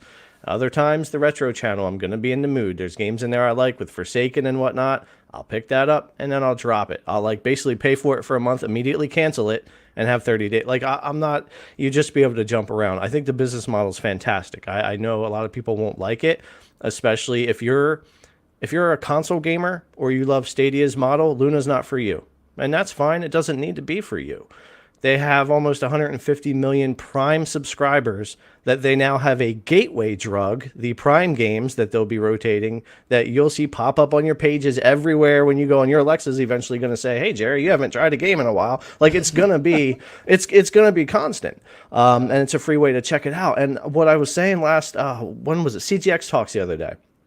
Luna is perfect for the mom, the dad, and the family. And I know Stadia is kind of shifting that way a little bit too, but their focus isn't there. I see kind of where Luna's at right now. And for the parents out there, like, I could tell you right now, I have plenty of family members that can't tell you anything about gaming. They wouldn't know what the newest console is. They have no idea what cloud is. But when they see games on their Fire Stick or on their Amazon account or some enticing things, those people are going to jump in. Or they see that they can have their kids play some games that are safe on the kids channel, and they're a Prime member. Look, every friend I've ever had that has moved out of their parents' house and gotten their own place or got married got Prime. Okay, they start having packages delivered. It's just the truth. And so this Luna doesn't have to target the hardcore gaming audience, and I don't believe they even need a whole bunch of day one and bangers and all of that. They need good, decent channels. They need a good selection of games, new and old. And to continue having good value. When you look at each channel individually, they do offer a good enough value, and I think a lot of people will rotate on those. And the integration of Twitch streaming is one of the best. Like I said before, I was dreading making that video, and I loved it. I actually thought that was some of the best integration for direct streaming that I've seen. So Luna's doing a lot of stuff right. It's not going to be the platform for everybody. I get that. But looking at what I think is their target audience, I think that they're doing a great job. So laying a great foundation for where they're going to head. Right. Sorry, I thought you done. Sorry. Who who are the target audience? Just These curious. are your most casual Prime subscribers, the moms, dads, families, people who aren't so hardcore into gaming that they need every new game. You know what I mean? And I think the big takeaway in today's podcast, too, is every single person here has talked about lack of content on all cloud. And that's why I'm also a local gamer. I have every single console you can think of. I have the PCs. I have everything because I will not miss out on a single AAA game that I want to play. Trust me. Elden Ring that I hate, I still got to have it, right? GT7, I'm playing Gran Turismo this weekend. I will never miss out. Cloud's there to help me supplement. But if you're a cloud-only gamer, you are missing out on so much, and it must be so frustrating to watch platform after platform after platform not put your games out. And unfortunately, it's going to be that way for a long time yet. It's just the way it's going to be when it comes to cloud growing. But I like what I see Luna doing, and I think their target audience is that super casual, older moms, dads, families, people with Prime, and I think that they're pretty smart with the way they've set this up. Okay, fair enough. It's also great for people who can't afford to stream. This is by far the cheapest way and most high quality way I have seen for like a kid or a new streamer to jump in who has practically no money and be able to at least get something started. Yeah, they can stream those Ryan games from the family channel, man. You know, because they're not gonna have the bangers to stream, man. You know. No, but for people who are poor or can't afford to do any other setup, but they That's want to true. feel part of That's something, who don't even care if they build a community. They don't want to make a life out of it, right? They don't even care if they get a viewer. But that teenager or that younger kid or even that dad who's broke, who's just trying to feed his family, might be able to get a place to get away. Might be able to just jump in for free or for a couple of bucks and be like, wow, you know what? I may not be playing the newest, the best stuff, but I was able to do this. And I don't know. I see where they're coming from, and I just think it's smart. That's just me. Okay, fair enough. It's not for you. Luna's never going to be for you. And it's never going to be for me. We're the bangers. We're the console gamers. We're the hardcore guys. Luna's never going to truly be for me or you. But man, it's going to be for millions of people. I really think so. But the thing is, it can be. If they want it to be, but does it need to be? Do I want every cloud platform to offer every single banger and be the same thing for everybody and maybe even become so expensive that dad I was just talking about can't get in? I don't know. I don't know what the landscape looks like as we go down the road. You know, every high school kid has a hangout on Twitch. That's it. Yeah. Oh, Yeah, I'm telling you, there's a whole bunch. all right. Well, again, so we covered Duncan. We haven't covered Specky Monkey. Go ahead, Spec. Not yet, no. Go for it. Just as a side note, none of you ever invite me to a party where we are playing Jackbox games. I am not coming. Because drinking games, That's I'm not going to party for that. Yeah, look, we had a sort of lengthy discussion about Luna there, and I don't want to repeat everything that everyone's said. It doesn't have the biggest and most brand new content. I can see why Ace thinks like you think you might get a Capcom or an EA channel. I don't think that's happening on Luna because these publishers have so much content that it would be far easier for them to use the business solution and do it themselves if they were ever going to do that. I think I like what Luna's doing. I can see where they're going with all these new features. I love I'm not a mobile gamer. I hate touch controls, but I really like the layout of the controller and the way they've done it. When Jerry showcased that, I thought that was really cool. They're really good. The different setups you can do there. So I like where they're going, but no online play, no multiplayer. The Luna Couch feature is great, but no friends list. Yeah, it's still half baked, out of early access, and still only in America. So I guess we just need to wait and see. These platforms and services are developing every day, so it's not going to be the same yesterday as it is today, and it won't be the same tomorrow. So as it is just now, there's nothing there to make me jump right in time. Then maybe we just need to wait and see, but it's progress nonetheless. Yeah, I just jump in with one quick Go ahead, quick Duncan. thing. Yes, the multiplayer is an issue, but there is multiplayer games on there which you play online with people. It's very limited. Yeah. Very two games, Duncan. What's the two? That baseball game, and there's another one. The Smith or something like that. Smythe. Yeah. And then, of course, to clarify, we are talking about like the Luna Plus channel and stuff, because of course Ubisoft Plus channel has all, that's all multiplayer. That don't count. That don't count. Yeah. Well, we can't count and discount parts of services. We have to take it all into account. It does have a certain amount. PC though. It's not like, again, you don't have your friends list. That don't count.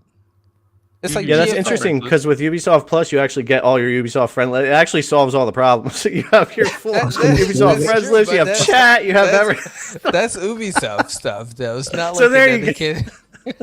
I see your point. I see. I see your point. I see your point. All right, the maker. Do we get you here? All right. I agree with Jerry. He said that it is for the casuals. That I know people who their latest console is an Xbox 360, and legit, like the games that they love to play right now are like Jackbox games and like little like dating sims and stuff like that, like really low, requirements type stuff. And it's just like there are people who will subscribe to like this Jackbox if they find out, oh, I can get all of them for just $4.99 a month. There will be people that'll probably pick that up so that they can play. Do I think all these channels offer like a good enough subscription for people to jump in? No, I think Luna Plus is lacking in a lot of bigger titles that they need to really pull people in. I think the family channel's like decent, but it definitely needs some work as well. I think retro is probably the coolest one in my opinion. There's a lot of like really old school titles that really interest me with that one. But it's just me. I think it's kind of neat. Like Street Fighter 2 is a big one in the showcase. Like I won't play that with couch with my buddy. That sounds like a lot of fun. Yeah. And so I don't think it's going to appeal to everyone, but that casual player, that maybe that older person who hasn't gamed in a while, and they're like, oh, they got this retro channel with Street Fighter 2. I can pay $5 and I can play with my buddy. It's somewhat enticing. Yeah. And I hope it gets better. Yeah. The no online play, the no friends list and stuff like that are definitely things that they need to work on, as well as expansion into other countries. Yeah. And I hope we do see that. I would honestly say this is a better start than Stadia's. That's just my opinion. But I just think it brings something to the table that I could see people wanting. Like, to me, Stadia didn't make that splash, and I think that's apparent. I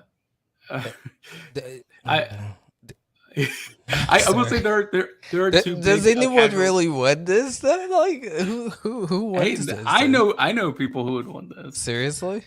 Yeah, and the fact that you get free ones like out the gate with Prime, that's already better than what Stadia did. Stadia didn't even have any free to play titles for what? I mean, I'll say one game on Luna Plus that actually helped me out a little bit, because at the $6 a month I've been paying, Chorus is the game. I actually beat it on Luna because I didn't have to buy it anywhere. It was a day and date title, $40 anywhere else, $39.99 US. I know that's only one game, but it means that that there is potential in the future to get AA and AAA releases that aren't just Ubisoft, right? And so for that $40, that's like 8 months, 7 months of my subscription or whatever right there. So it's not a lot, it's not great, but I did actually choose to play on Luna at a nice steady 60 FPS. It ran really well, and played it on there, and just didn't buy it on my Xbox or on Stadia or anywhere because I could play it here. It's not something that happens often, but it was really cool. It was nice to see that on there. Yeah. Yes. Could you go back to the Prime games, Sark? I just want to draw people's attention to something. on it. To Bar the Frame Prime, which is going to be a big draw. yeah, let me get that for you. You here. can actually link up the games on this pretty well. If you have a look at the 2 months there, you've got your Frogs with your Tracks, Devil May Cry with Mortal Shell, Flashback with the King of the Fighters, and Observer and Amnesia. You can see a sort of. I'm maybe seeing patterns where there is no patterns, but I think you can sort of see that there's the Frogs and the Tracks is going for like the kiddie sort of family market. The Devil May Cry and Mortal Shell is going for the more hardcore sort of title. Flashback and whatever is going for the retro, and Observer and Amnesia are 2 sort of culty sort of games. Will maybe get some people interested who maybe missed it. I think it's some clever sort of games that are actually going into the Prime offering. Never mind talking about getting the Mortals Phoenix Rising for a week there at the bottom as well, which is absolutely class. And it's the Gold Edition as well, isn't it? Which is all the fun and games in that. Yeah. So And that's interesting because that's Immortals, that's Ubisoft Plus, right? So that's like a bigger channel and a bigger publisher throwing one in there from the 8th to the 15th. And I'll say one funny thing about this Prime, because I say this is the gateway drug for all these millions of Prime members. I got 3 text messages asking me when this happened and went live, do I need a Luna controller to play Devil May Cry 5 on the Prime channel? And my response was no. Do you have an Xbox? I let them know. No, you don't have to. But like obviously, there's going to be some pull, like throwing those out there for people to try. Like, holy crap! Like I could do that, or wait, I could just grab my Xbox controller or do that, or my PlayStation controller. So, not too bad. I just hope the titles they keep filtering in and out are good, kind of good draws. Because I like Immortals, Mortal Shell, and Devil May Cry 5 out of these that I think might actually get someone to click on and play. Yeah. All right, so we got everyone right. All right, so I just want to say I am glad that these guys cannot hide under the beta tag anymore, because now we can truly roast this platform. And I mean, after having 2 years to look at what your competitors are doing, right? This is what we get. I have to say, man, this was like the last. This might sound bad, and maybe I was expecting too much, but I was like counting on Luna to like pave the way to be that cloud game platform that everyone should copy, look up to. But they have offered nothing that, like, me personally, that interests me.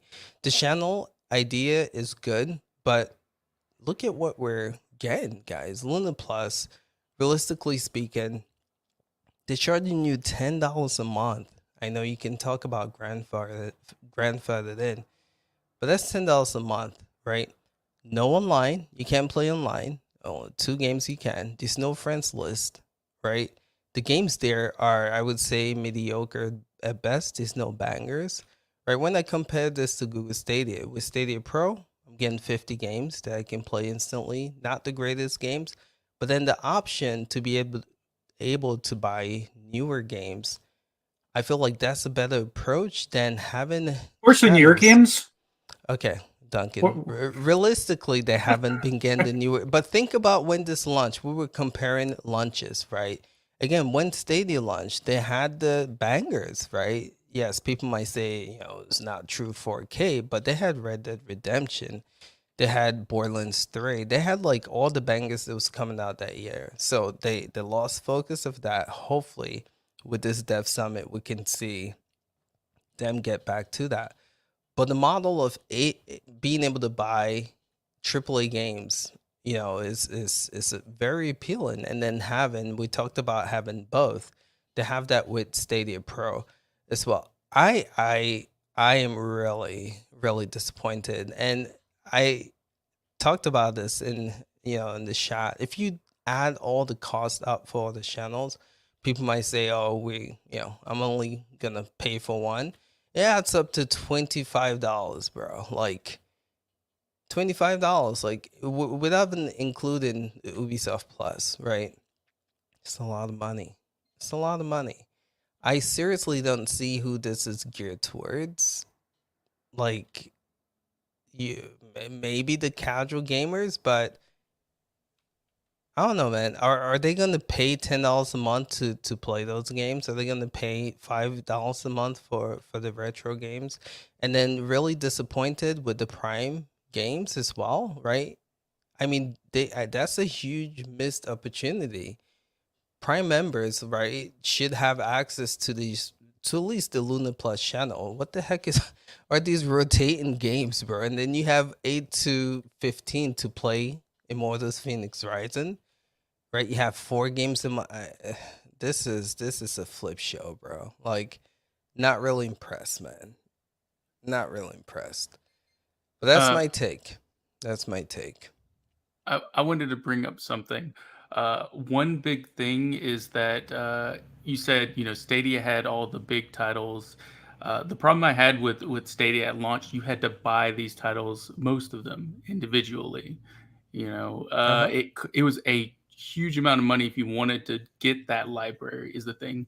The barrier to entry with this is a lot lower, and what you get for what you're paying for is actually a pretty good deal. $9.99, you get over 100 titles.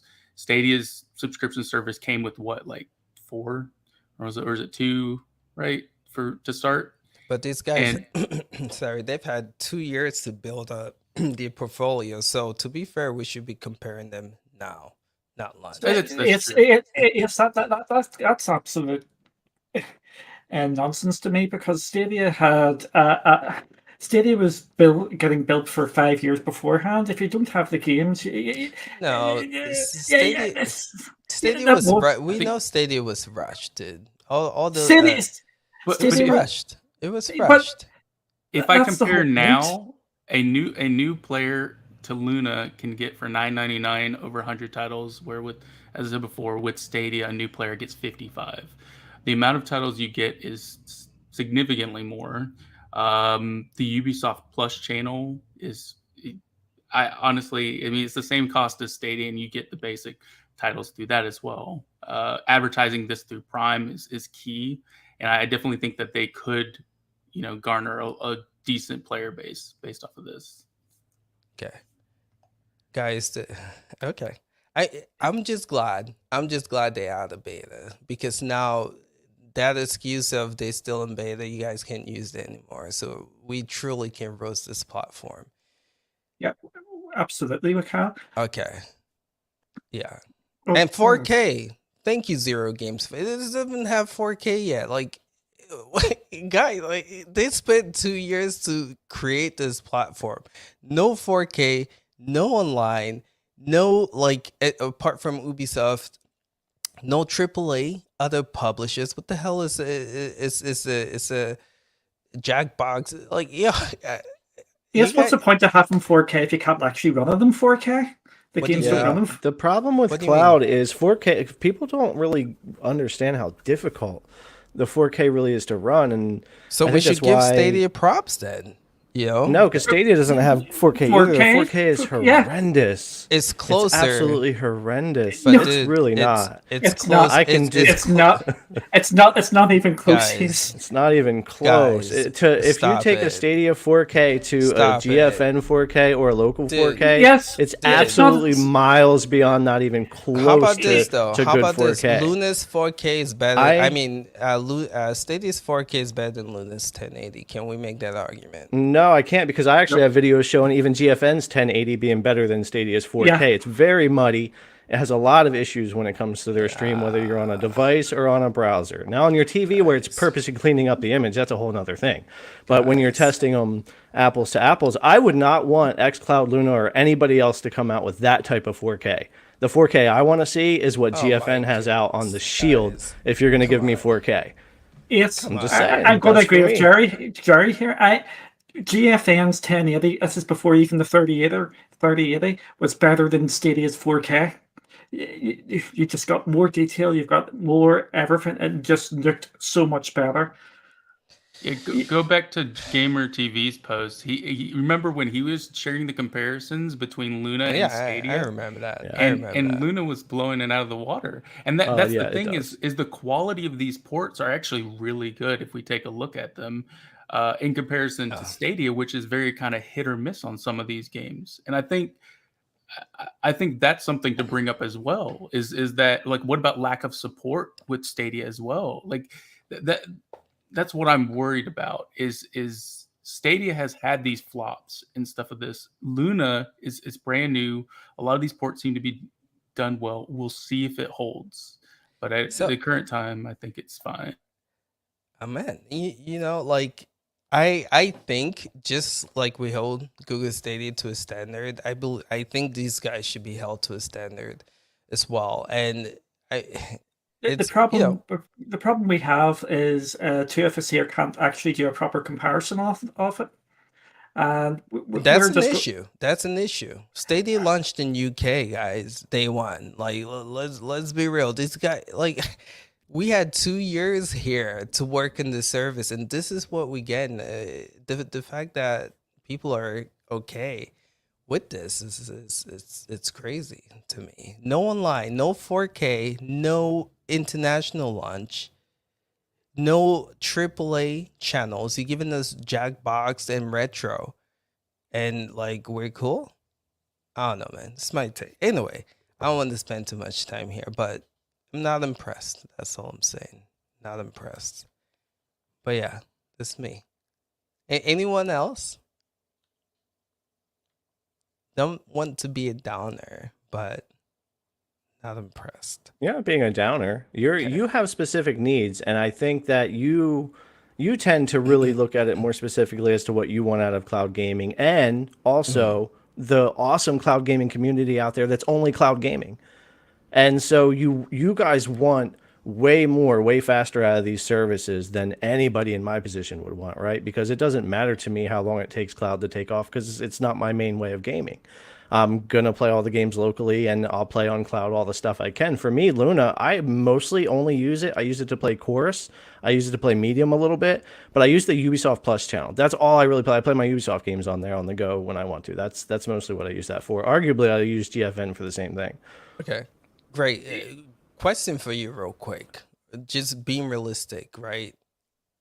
Do you see yourself using Luna? And Besides my Ubisoft channel? just as a whole. As a whole. Yeah, With well, yeah, I everything- still use Luna on a weekly basis, even before the release, for my Ubisoft channel, because that's my favorite sub, right? I subbed to Ubisoft Connect before it was Ubisoft Plus, and when it was only PC, it wasn't on Stadia or Luna yet. So when they expanded, I won, because all of a sudden I had the same subscription giving me my games on Stadia, Luna, and PC, and GFN. So it's great for me. That's my favorite sub besides Game Pass. Okay, so you would rather play your Ubisoft games on Luna instead of a RTX 3080 GFN? No, not necessarily. So- I will play on either one of those. They're both better quality than what I get for my Ubisoft games over on Stadia, if I'm looking at it that way. Yeah, But my GFN or question, Luna though- would be my go-to for Ubisoft games. Okay, so my question though is, like, realistically, who here is actually gonna use this service? Like, you talked about like playing Ubisoft Plus games with it, but you're playing that on GFN, right? Like, Well, how not mostly. It realistic depends are on where I'm people- playing. Like, if I'm on my phone or iPad, it's Luna. 1080p 60 is super clean. It works really well, and I like the platform. I just like how it operates. I like how it launches the games. I enjoy Luna a little bit more on that aspect. If I'm on my PC and I'm not wanting to download a game or use my PC, GFN all day for 1440 120. If I'm on my TV, it's GFN, because the 4K 60 is real 4K 60 and nothing comes close. So that's kind of where I fall in. It depends on where I'm playing and what kind of experience I want. Yeah. Yes, Okay. I just want to touch a point here, which is in the chat. If I go to what is GFN for? It's for the PC gamers. What is xCloud for? It's the backup for Xbox. Luna looks like it is going down the subscription model for the families and for the cheaper. Stadia is meant to be the console equivalent out there, so that is where the standards are all there, and this is where I'm looking at it. I'm comparing Stadia to a console because it's got the storefront and it's got the subscription. And if Stadia turned around tomorrow and said we are now a fully subscription-based model, my expectations would be completely and utterly changed in regards to Stadia, and my criticisms would be coming down a hell of a lot. because if you've got a storefront, you have different expectations. And my expectations of Luna going forward are they're going to have to increase the number of games coming each week. But I'm not expecting the game quality to dramatically increase. I'm not expecting the day and date releases and stuff like that because it's a subscription service. I'm not expecting day and date releases. With Stadia, I am still expecting these day and date releases because it has got a storefront. And this is where Stadia really needs to change. I know you want all these big bangers on the Luna. I'm not expecting the big bangers on Luna unless there's a new channel launches if they drop the EA channel. I've got my expectations of what Luna is going to give me down the line, and it's just going to be old Netflix before they started doing their own content, just older games with the occasional sort of mid-tier sort of game every so often. Yeah, I hear you. I'm just glad these guys are out of beta so we can roast them more consistently on a weekly basis. You just want the heat took off Stadia for a change, that's all it is. No, You're it's worried not. It's about this not. bad Dude, rep. these guys had 2 years to cook up this service, and this is what we get. Like, No, I- I agree. I look, agree, though. That's the thing. But you just I you don't love think it people now. are gonna no I don't think people are gonna use the service. Like, you know what, every week I'm gonna come on here and ask you guys, did you play Luna? Let's see, like, who actually is playing Luna for real. I Like, mean, what Hammock did- go, we can't. yeah, but yeah, anyway, and that's another thing, the fact that you can't play Luna and it officially launched, it's an issue on its own. Anywho, let's move to Xbox Cloud Gaming. We can be here for days, but sorry, chat, didn't want this to be like a downer, but No, they're kind of loving it. disappointed. They Huh? love it because it's not Stadia that's getting it anymore. You're the biggest Stadian now. You are the poster child. Okay. All right. So we're going to move to Xbox Cloud Gaming. Several games were announced for this platform, releasing this month. Again, they give us the first half of games coming, and then later on in the month, they give us the second half of games coming to Game Pass. And I would say the biggest games that was announced coming for the first half are Marvel's Guardians of the Galaxy and Flight Sim. I'm going to pull it up here. I can't even see the rest of the games, but just want to know, open this up. I think we will have time to cover PlayStation Now, so I want to quickly get to that. But yeah, anyone here, what are your thoughts about Xbox Cloud Gaming releases? And does this excite you for the month of March? So we'll start with GTP, Jerry, here. What's your take on the Xbox Cloud Gaming? Man, finally, Flight Simulator Yes. is on freaking xCloud, man. It took them forever, but I'll tell you sir. what, I'm glad they took their time with it because I jumped in on my Xbox One X because you can't play Flight Sim on there, right? And I wanted to be able to finally play it on there and see how it ran. Oh, yeah. Yeah, so it's great to be able to play a next-gen only title. It's opened up to so many more millions of people now with Xbox One consoles that are like, yes, I can finally play this. Man, it's great. I did a bunch of spin, look around. You do all the stuff to try to make the pixelation happen, to try to make the bitrate drop. The things that I complain about with xCloud, right? Because there's games on xCloud for me that just look horrid. The pixelation's horrid, but there's some that are super clean. Flight Sim for me was so clean, and that's what I was so happy about because there's so much text on the screen, all your little gauges, all kinds of stuff that can muddy up. And they took the time to get that. The frame rate stayed stable for me. That's a 30 FPS game for a lot of reasons when it's running on a Series X. And yeah, I thought it did great. I was really happy with the way they brought that over to xCloud. So they took the time, and I see why they took the time to do it, because if that game came out a pixelated mess, it wouldn't be any good. So really great title. That's super strong title for Cloud. And then, of course, Guardians of the Galaxy, which I beat. I bought it, beat it, whatever. I knew it was going to come to Game Pass eventually, but we're not waiting. When games come out, I get them. I'm like Maker too. Like, I'm playing the new games right now, not next month, not a year from now. I don't wait till games go on sale. I get them right away. Super excited. If you haven't played Guardians of the Galaxy and you have Game Pass, definitely just 100% get in there. One of my favorite games last year that I beat. So this was a great start to the month. And that little indie game, Far Changing Tide, that was also on GFN, that's a day and date. which is really cool. It's only a little indie game, but it looks really fun, and it was a day and date release for that. So good start of the month. Really good start of the month. Yeah, strong, strong. Good to get your take there. How about you, Duncan? What's your take on the Xbox games release, xCloud games releasing? Yeah, Guardians of the Galaxy was my game of the year last year. So if anybody has not played that, go play that. And Hellmonkey's got his head in his hands. Or hopefully it's not because I said that. No, it's not that. Guardians of the Galaxy is absolutely brilliant. If you're tempted to stream it, put on streamer mode. It ruins the game, by the way, if you do that, because the music in the game is absolutely fantastic. Flight sim going class, far that far game, changing tags, also a day and date release, absolutely good as well. Just since everybody thinks I'm on the Stadia hating mode here, I'll just do this for a bit of banter.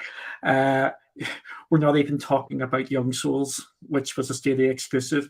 It's like this sort of goes back to it's like filler games. That would be a filler game in this week on the Game Pass sort of list here. It's not even being looked at because of the standard of the other games there, but I think this is a pretty good opening. This is an awesome opening of the month for Game Pass, and I'm pretty sure that's Crusaders Kings drops as well later on the month on Game Pass, doesn't it? Maker. Yes. Yeah. Wait, Yes. Crusader Kings 3. Yeah, I'm Yeah. wondering the second half though. They haven't told us like what's going to be cloud PC con. That's because I really want to see Shredders on cloud. Shredders is going to be freaking awesome. It got delayed. It was going to be a December release for a snowboarding game. It's a next gen only title. It looks really good. They pushed it to March 17th, but I don't know if it's going cloud. I don't remember. I hope so. Yeah. Just curious, what are your thoughts about this? The fact that they're giving us, what's coming later on the year. So this might be the full list, right? Or maybe they might, but we never got this before. They just give us like the first half, but now we have March 17, 24, 29, 31. I think it's because interesting. I think that's because it's just they've already been announced that they were coming to Game Pass. So okay. It's Crusaders Kings was announced at one of their events. So Shredders was actually meant to be before Christmas as well, and that was pushed back. So yeah, I think it's a decent month there. I know people are going to laugh about Crusaders Kings, but that is an absolutely a massive sort of game and franchise. And it's the first time it's going to console, so I think it's one of them smart moves of pushing that into Game Pass to try and get some momentum going with that, because that game is just going to run and run and run with all the DLC, which will come to it as well. Okay. Fair enough. Let's check in with Monkey. What's your take on the Xbox Cloud gaming games? Rubbish. No, it's a good start to the month. I'm not going to be playing any of them in the cloud. Not Flight? No, it looks like I was going to say a very bad word there. It doesn't look very good. We'll just leave it at that. I couldn't read it. Like Jerry's got the complete opposite experience from me. I was struggling to read anything. Flight Sim isn't my game, but I'm jumping in there because I want to see what it's like. Game Pass for me is basically just PC now. I don't have a console, so anything from Game Pass, I'm playing it on PC, because the cloud versions of the games where I'm at, it's just absolutely horrendous. Not enjoyable whatsoever. And it's a disappointment because I've been waiting so long for this service to improve. Now listen, I live in Scotland, but I don't live atop a Ben Nevis, so I don't live in an island in the North Sea. I live in a rural south town where the internet infrastructure is very good. We eat with knife and forks here. We don't use our hands. So why is this service so bad for me? And why can't Microsoft help me? Their helpline is utterly useless. The they don't even have a network test. I just realised the other day, like they don't even have a network test, built in to the help section, or even when you bring up the cloud gaming page. So you're just guessing. You're just guessing at how good an experience that you're going to get. I know it's in beta, but when they upgraded to the Series X hardware, which can do 4K on the consoles, etc., I expected much better, and it's just a disappointment. So it's a good month for content. The content's good. The content is solid, but the performance is dreadful, and I won't be enjoying it. That's a bummer, man. Hopefully they get that working and fixed for you. But Maker, what's your take on these games? So I think this is a really good start for the month. I'm curious to see what else we get. I know we know Shredders and Memoir Blue, Crusader King 3, and Weird West are coming later. I'm excited about a Memoir Blue. It's made by, I think it's Annapurna, which they've done a few really cool indie titles, Outer Wilds and stuff of that nature. So I'm excited to try that out. They also did it was a day and date title. What was the title called? Is it something Escape? It was kind of like a walking sim that was where you played guitar, and it was actually, I think it was nominated for what was it? The Artful Escape. Artful Escape. That's it. Like it's a fun little game, and so I'm excited about Memoir Blue later in the month. But the big title, obviously, is Guardians of the Galaxy, which I have a friend of mine, and he did not purchase it. I did. Oh, I got it. And so I played it. I really love the game, and now he can experience it too. The big title for the beginning for me is probably Kentucky Route Zero. I've never played it, but it has critical acclaim, and it's kind of an indie title. Not sure how well you'd like it, Ace, but but but I know some people would probably love to try that and test that game out. Interesting. Go ahead. I do have a complaint about this month with Game Pass, real quick. Right. That Nier Automata is leaving on the 15th. Yes. And I'm upset because that is probably one of like my top 3 games of the decade. Yes. That's how much I put that in high regard. So I am sad that it's leaving. Monkey, that's your game too, right? Yeah, but I bought it on.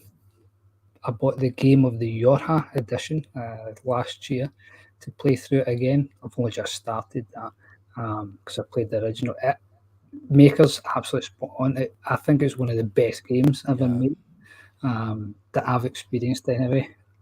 And for that to be leaving is a disappointment. I kind of feel like if you've not played it already, you probably won't. I mean, this will be my 3rd playthrough of this game.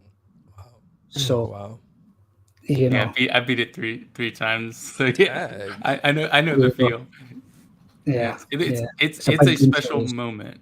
Like once you play it, like you'll know why once you complete it, you will understand why it's so special. Yeah. Mm-hmm. I beat it once. The game was fun. It's a good game. Well, I mean, like, did you beat it like to the final ending? Because you have to beat it like multiple times to get the true ending. Once one credit rolls down, I'm done with the game. So you're so done with the game. You literally missed out on like half the game. So done. There's an entire half of the story that you completely miss out by just playing through the first playthrough. Got to pull that out on YouTube then. Watch it.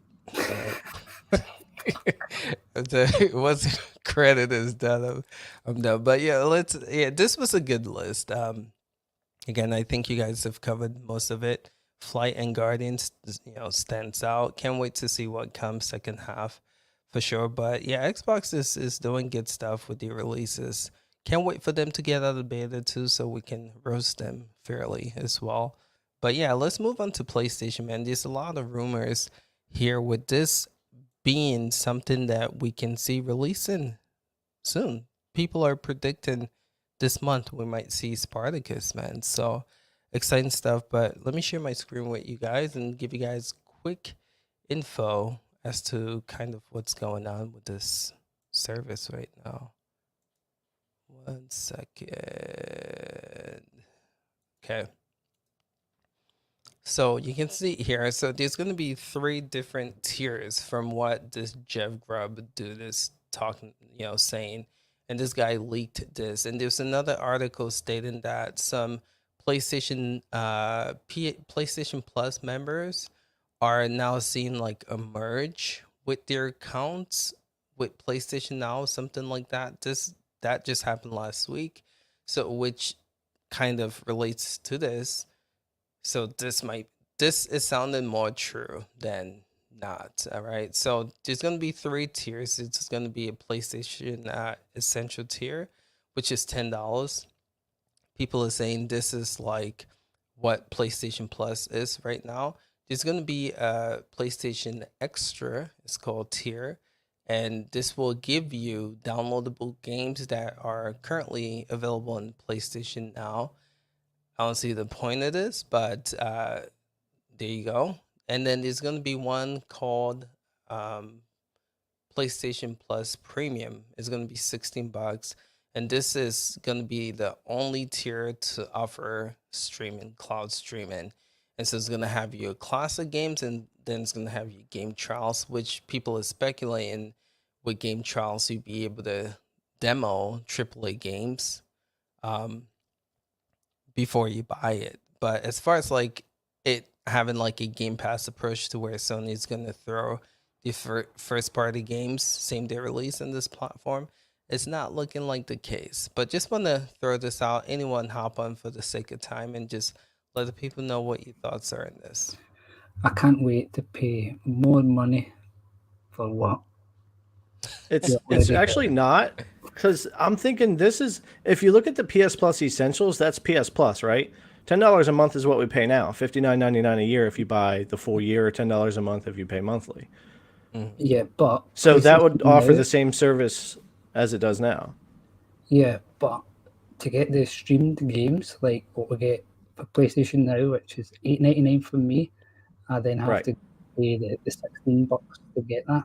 So yeah, so it's $10 a month for PS Now, and $10 a month for PS Plus, which is $120 a year if you buy them, whatever. So if they combine that and made it 15 or 16, that would still be cheaper than what I'm paying now for both separate subscriptions. Oh, I see. So it's better if you're in the whole PlayStation ecosystem, but for us on the outside, it's only interested in the cloud streaming. It's more expensive. And that brings us to the Game Pass Ultimate discussion as well. These companies aren't willing to break out cloud as a separate service yet because it's not good enough yet, and it wouldn't wouldn't be worth it to them to do that. No.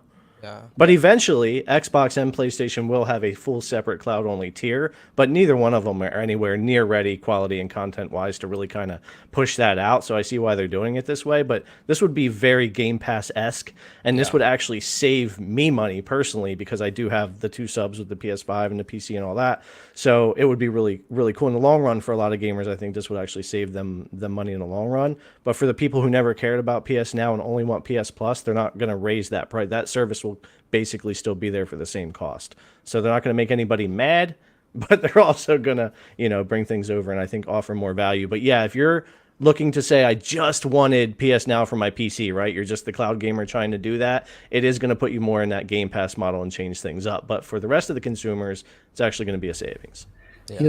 Here's the thing for me as well. I don't mind paying the extra for Game Pass Ultimate because I still get all those PC games. And day and date first parties exclusives. Yeah, am I going to get that with PlayStation? Will I be able to download games to my PC?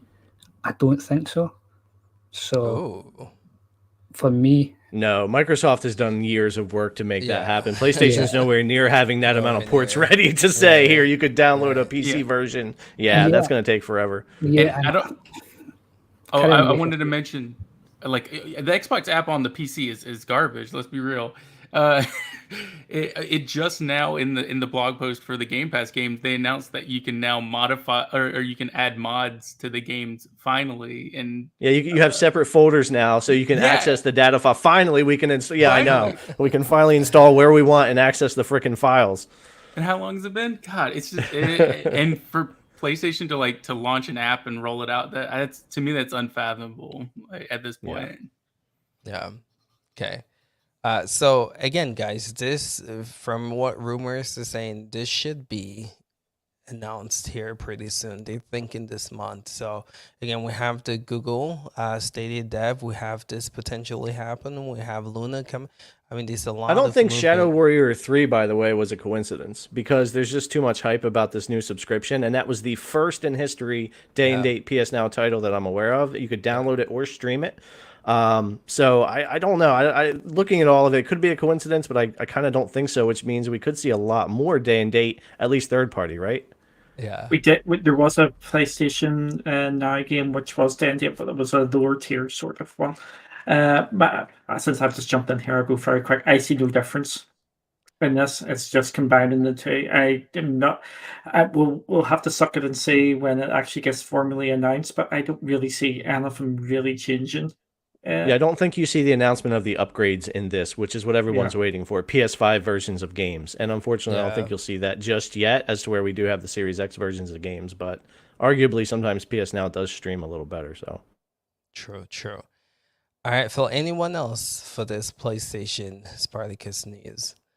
All right, man, we did it, guys. And Duncan, good recommendation without, going with the intro because it give us enough time to cover everything.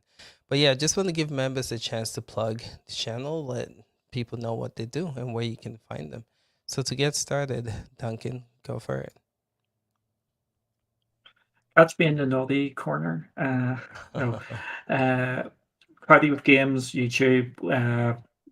Monday we are doing our Q&A for the month where people can ask us questions and we get asked absolutely outrageous ones. Okay. Cool. Good to have you on here, Duncan. Definitely check out Cloudy with a Chance of Games. Good stuff for sure. How about you, Makers? What do you do? Where can people find you? You muted. God dang it. You're good. I'm pulling a Duncan. You can find me on Twitter, Maker of Chaos 12, or you can find my Twitch at twitch.tv/Maker of Chaos 12, but with a K instead of a C for chaos. So yeah. Cool. Good to have you on here, Maker. Jerry, what do you do, sir? Where can people find you? you can find me everywhere now. But for everyone already knows, still working on GTP stuff, but more importantly, looking at a new cloud PC service, Shrine. It's only available here in the US. I finally was able to sign up for that. I'm tinkering with it before I get into an overview video, make sure it's going to be worth it, but that could be fun. That's a new 3080 tier cloud PC that the pricing is actually pretty fair. So taking a look at that for the US people. We got more latency testing coming. Hellmonkey is like crazy. I know he's working on stuff. So yeah, tons of stuff on the way for me, for both channels, and for a lot of stuff for CGX. So For sure. Good to have you on here, Jerry, and good to get your take. How about you, Monkey? Let the people know what you're up to and where they can find you. So if you haven't noticed already, we have a exclusive interview just popped up before the podcast.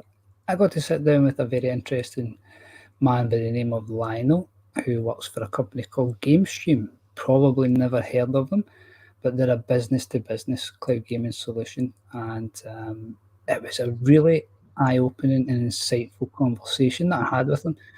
It was really interesting to see how GameStream works directly with telecommunication providers and the publishers across Switzerland, Indonesia, and the United Arab Emirates, where internet infrastructure isn't, nowhere near the level that we have in the UK or the US or Western Europe. So, that was really interesting, and there's going to be some more interesting news coming out of GameStream really soon, which should directly affect the consumer. So go and check that out if you haven't already. And as always, keep it Cloud Gaming Extreme for everything Cloud Gaming. Awesome. Good to have you. And again, shout outs to this dude has been doing work like nobody's business, man. So good stuff and good interview. Check it out. But yeah, just want to shout out the membership tier. We're trying to give back to members. Again, we lowered our tier to make it affordable for some people, but at the same time, right, we got 2 shows for members, so definitely check that out. We have some really cool emotes coming as well and badges. So definitely give some love if you guys think that these shows and the content speak to you. So again, appreciate you guys. We got some awesome videos coming. I can't stress that enough. Some hardware reviews, some overviews, and like Monkey was saying, some stuff that he's working on too. So make sure you subscribe. Definitely check out all this awesome creators on here as well. We'll be back next Saturday, same time, 2 p.m. PST. We back, guys. Back to normal scheduling. So we'll see you guys then. Until next time, peace out.